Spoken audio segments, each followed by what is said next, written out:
On July 13th, 1991, some friends set out to explore an underwater cave in the jungles of Corimagua, Venezuela.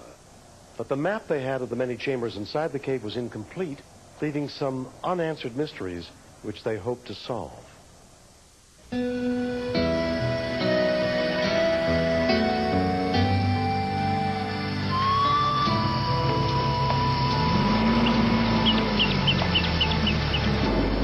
The expedition was led by 32-year-old Gustavo Badillo. Gustavo's fiancée, Maria Elena Mendoza, had also come along. I was never too happy about the idea. I had my second thoughts about going to a cave. And I didn't like the jungle. But Gustavo said, I won't go if you're not going. So I said, okay.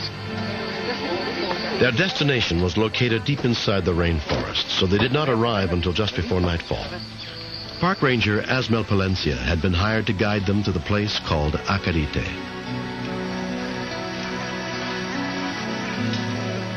The truth is, I was afraid because I've never entered into that cave. There are stories where they say he who enters that cave gets lost, never to come out again. Gustavo planned to dive with his friend Eduardo Wallace, although neither of them had been trained for cave diving. Before going to the cave, we went over the original map that we had. We were not concerned about any danger. I was more and more scared.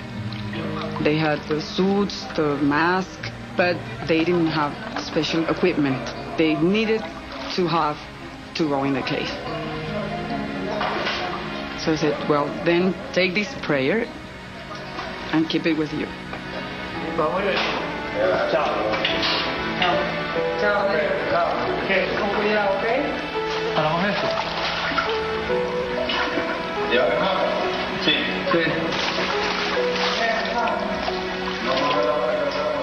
We didn't have a cave dive reel, but we had different kind of ropes.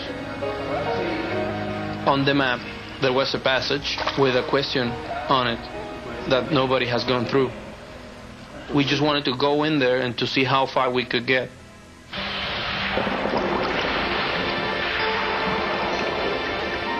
The entrance to the first passage was about 30 feet below the surface.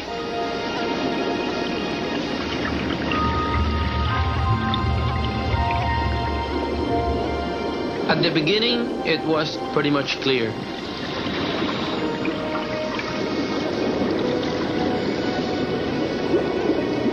But this mud from the rock was coming off, so behind us, the visibility was turning into zero.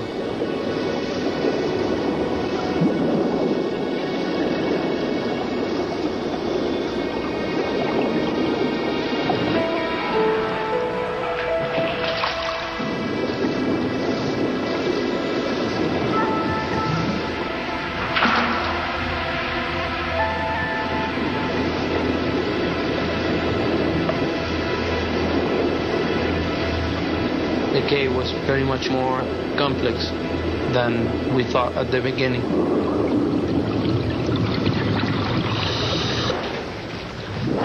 I got to a place where there was a big chamber.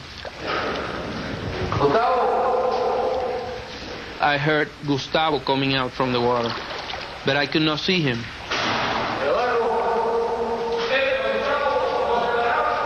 We talked through the walls, and I said that we better go back because if we continue to go into the cave, we were not going to be so sure which was the way out.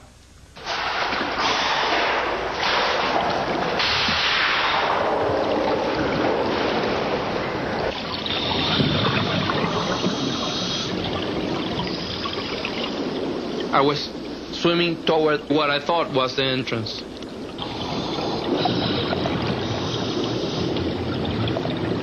I found myself in a dead end.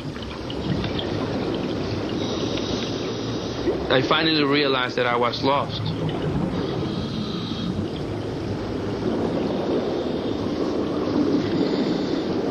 I was desperately looking for a place with more air. I didn't think about Gustavo at that moment.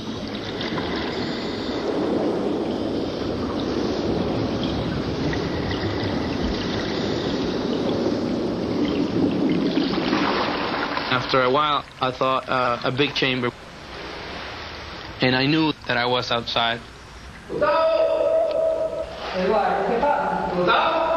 I said, why are you asking me if Gustavo's here? Gustavo is with you. And he says, no, we got lost at the entrance. I was shocked. So I said, you go back and find him, because he must be right there. Gustavo had all the ropes, so we made a line, probably in between 10 and 15 feet. Ricardo hold one end, and I hold the other, and I went below as long as the rope let me go.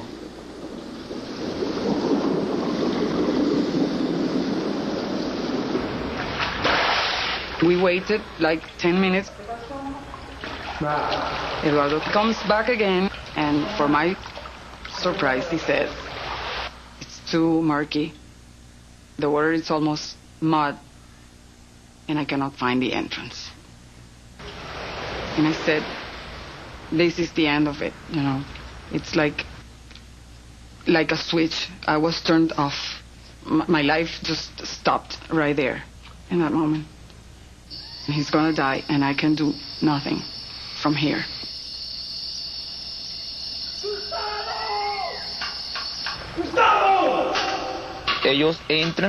They went in with a tank of oxygen to make noise under the water, to see if Gustavo could hear the noise and find his way out. But Gustavo didn't come out.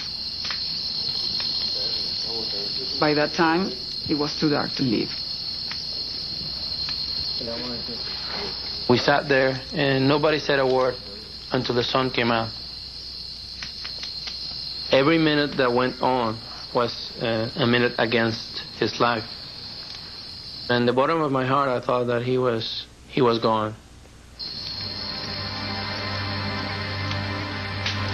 When we continue. Now we're into almost 36 hours that the man's missing.